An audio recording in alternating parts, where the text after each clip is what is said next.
गीता और आप देख रहे हैं सत्य हिंदी। चलिए एक नजर डालते हैं अब तक की सुर्खियों पर। महाराष्ट्र की राजनीति में इस समय बेहद उतार चढ़ाव के आसार लगाए जा रहे हैं। एक तरफ जहां दोनों शिवसेना शिंदे गुट और उद्धव ठाकरे गुट के बीच तकरार इस कदर है कि दोनों पार्टियों के प्रमुख एक दूसरे को देखकर भी अनदेखा कर देते हैं, वहीं दूसरी तरफ विधानसभा में दोनों पार्टियों के एक बार फिर से साथ आने की बात उठ रही है। विधान परिषद में विपक्ष के नेता और शिवसेना उद्धव गुट के वरिष्ठ नेता अंबादास दानवे ने कहा कि आज भी शिवसेना का विभाजन उन्हें खटकता है। उन्होंने साफ कहा कि शिवसेना जैसा मजबूत संगठन टूटना दुर्भाग्यपूर्ण है और अब वक्त आ गया है कि दोनों गुटों को फिर से एक होना चाहिए। दानवे ने पीटीआई के अनुसार एक मराठी चैनल से बात करते हुए कहा कि हम सत्ता के लिए पैदा नहीं हुए हैं, सत्ता आती जाती रहती है, लेकिन संगठन की एकता सबसे बड़ी ताकत है। किसी ने हमारी शिवसेना पर पूरी नजर डाली और संगठन में फूट पड़ी, यह जख्म किसी दिन भर जाना चाहिए। उन्होंने कहा कि शिवसेना की एकजुटता ही उसकी पहचान रही है और सभी शिव सैनिकों को साथ आना चाहिए। इंडिया गठबंधन की शनिवार को हुई वर्चुअल बैठक में कांग्रेस सांसद राहुल गांधी की हालिया टिप्पणी सबसे अधिक चर्चा का विषय रही, जिसमें उन्होंने केरल में सीपीआई की तुलना आरएसएस से की थी। इस पर वामपंथी दलों ने कड़ा ऐतराज जताया। एबीपी न्यूज की एक रिपोर्ट के मुताबिक बैठक में भले ही राहुल गांधी का नाम सीधे तौर पर ना लिया गया हो, लेकिन सीपीआई महासचिव टी राजा ने इस बयान पर नाराजगी जताई। उन्होंने कहा कि जब इंडिया गठबंधन की शुरुआत हुई थी तो हमारा नारा था देश बचाओ बीजेपी हटाओ। ऐसे में किसी भी सहयोगी दल के खिलाफ ऐसा बयान नहीं आना चाहिए जो आपसी रिश्तों में तनाव पैदा करे। उन्होंने कहा कि वामपंथ की तुलना आरएसएस से करना बिल्कुल गलत है। बता दें कि राहुल गांधी ने हाल ही में केरल में कार्यक्रम के दौरान कहा था कि सीपीआईएम और आरएसएस दोनों में जनता के प्रति संवेदनशीलता की कमी है। इस बयान से वामपंथी नेताओं में असंतोष फैल गया, क्योंकि केरल में कांग्रेस और वाम दल आमने सामने की राजनीति करते हैं। इंडिया गठबंधन में शामिल विपक्षी दलों ने संसद के मॉनसून सत्र की रणनीति को लेकर शनिवार शाम ऑनलाइन बैठक की। बैठक के बाद कांग्रेस नेता और राज्यसभा में विपक्ष के उप नेता प्रमोद तिवारी ने प्रेस कॉन्फ्रेंस की और उन्होंने बताया कि 24 दल इसमें शामिल हुए। प्रमोद तिवारी ने कहा कि बैठक में देश से जुड़े उन विषयों और राजनीतिक मुद्दों पर चर्चा हुई जिन्हें हम संसद सत्र के दौरान उठाएंगे। सभी की सहमति के साथ इस बैठक में मुख्य रूप से 8 मुद्दे सामने आए हैं।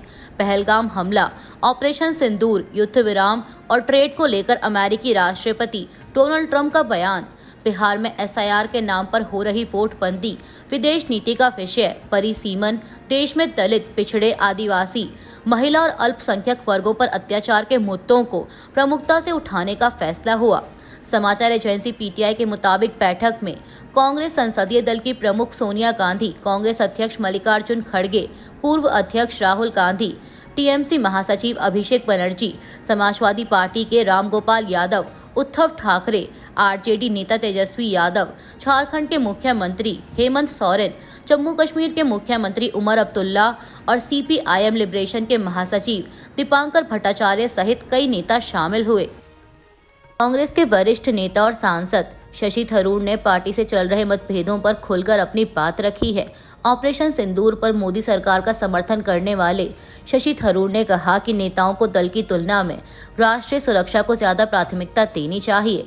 थरूर ने पूर्व प्रधानमंत्री जवाहरलाल नेहरू का हवाला देते हुए कहा कि अगर भारत ही मर जाएगा तो फिर कौन जिंदा बचेगा।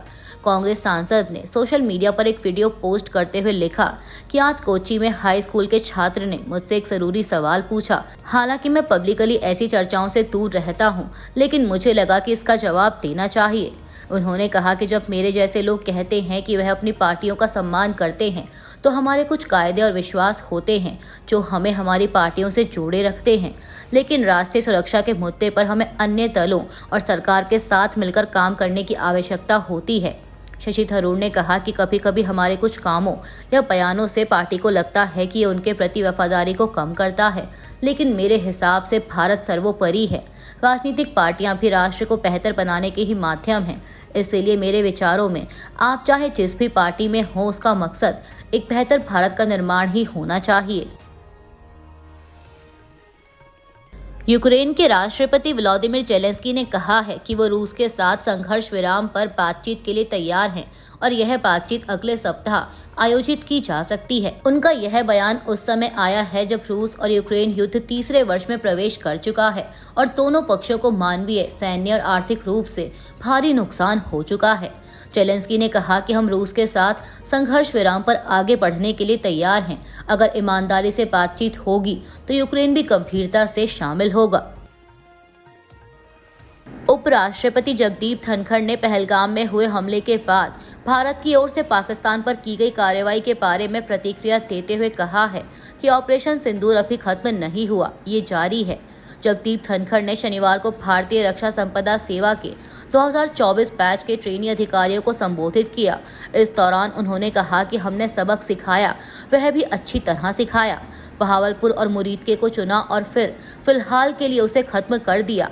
उन्होंने कहा कि ऑपरेशन सिंदूर खत्म नहीं हुआ है, यह अभी जारी है। कुछ लोग सवाल पूछते हैं कि इसे रोका क्यों गया। हम एक ऐसा राष्ट्र हैं जो शांति और अहिंसा में विश्वास करता है। यह बुद्ध, महावीर और गांधी की धरती है।